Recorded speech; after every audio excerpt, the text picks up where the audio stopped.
Conseil d'experts vous est présenté par Helvetia.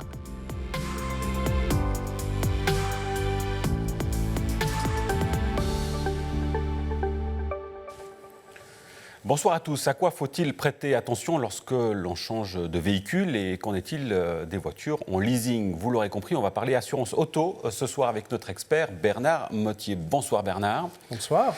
Alors, l'acquisition d'un nouveau véhicule implique obligatoirement l'attestation d'une assurance. Quelle est la manière la plus simple de procéder ? Alors, la façon la plus simple, si vous changez votre véhicule chez un garagiste et que vous conservez votre assurance, vous n'avez pas grand-chose à faire. Le garagiste va s'occuper de tout, de l'attestation d'assurance, de l'enregistrement de votre nouveau véhicule auprès de l'Office de la circulation routière, qu'on appelle le service auto. Et quelques temps après, vous aurez un contact avec votre conseiller pour la mise à jour de votre contrat. Voilà. C'est la version la plus simple. Exactement. Par contre, si vous souhaitez changer d'assurance, il faut savoir qu'on peut changer de véhicule.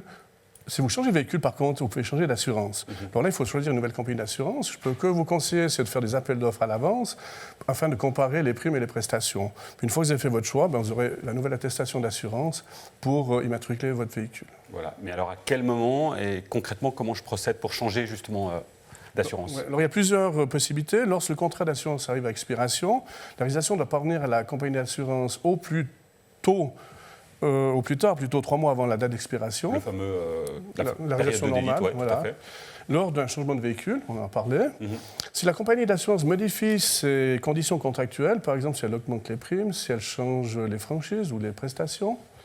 Et puis il faut savoir que sur sinistre, le contrat peut être résilié par les deux parties, par l'assuré dans les 14 jours après avoir pris connaissance du versement de l'indemnité, et par l'assurance à la date où elle indemnise le sinistre, le contrat prend fin 14 jours après. Par contre, il est important d'examiner tous ces points qu'on a dit dans les conditions générales du contrat d'assurance. Oui, et notamment les petits caractères, vous savez, c'est toujours important de les lire.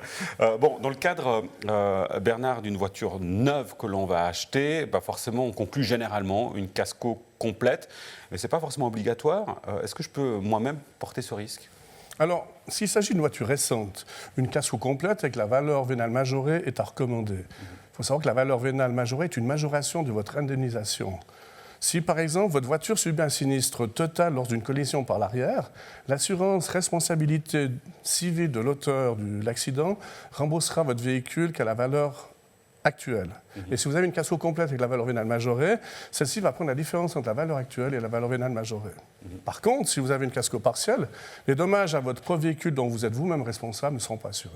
Oui, effectivement, on comprend bien qu'il est beaucoup plus judicieux, dans le cas d'une voiture neuve, de partir sur la casco complète. Dans le cadre du leasing, la voiture achetée en leasing, là, en général, la casco complète est demandée. Alors, si c'est une voiture neuve, c'est obligatoire. Oui, effectivement. Est-ce qu'on a le choix de la compagnie d'assurance dans le cas du leasing?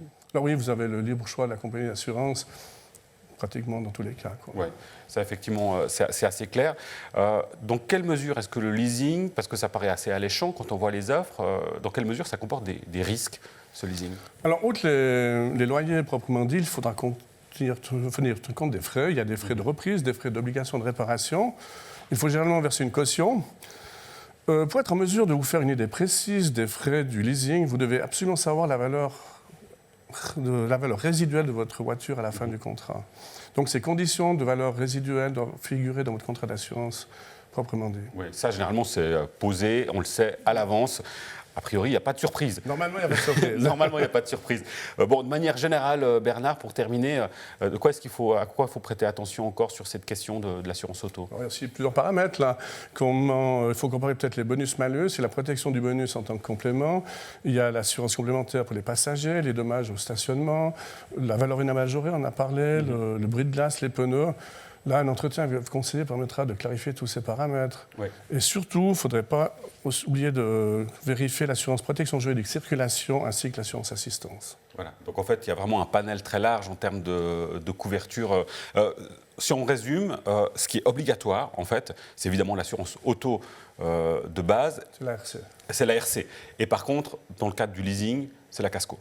Voilà, c'est un contrat entre la société de leasing et puis l'assureur, enfin le preneur d'assurance. Voilà, les choses sont dites ainsi. Merci beaucoup Bernard Mottier pour vos explications. Si vous n'avez pas tout compris, appelez Bernard. Il se fera un plaisir de vous recevoir et de faire le point avec vous sur la question de l'assurance auto. Il y a pas mal de choses justement à prendre en compte. Merci encore une fois, merci à vous pour votre fidélité de nous suivre tout au long de ces émissions. On a évoqué l'assurance auto, on évoque évidemment régulièrement les questions de la prévoyance, notamment au sein de l'émission. Et puis la question, peut-être on l'évoquera prochainement, puisqu'on arrive gentiment à la période des vacances, les assurances liées précisément justement aux sorties à l'étranger et au séjour à l'étranger. Merci infiniment pour votre fidélité. On se retrouve très vite pour une nouvelle émission sur Canal 9 de Conseil d'Experts. Bonne suite de programme et à très vite. Ciao.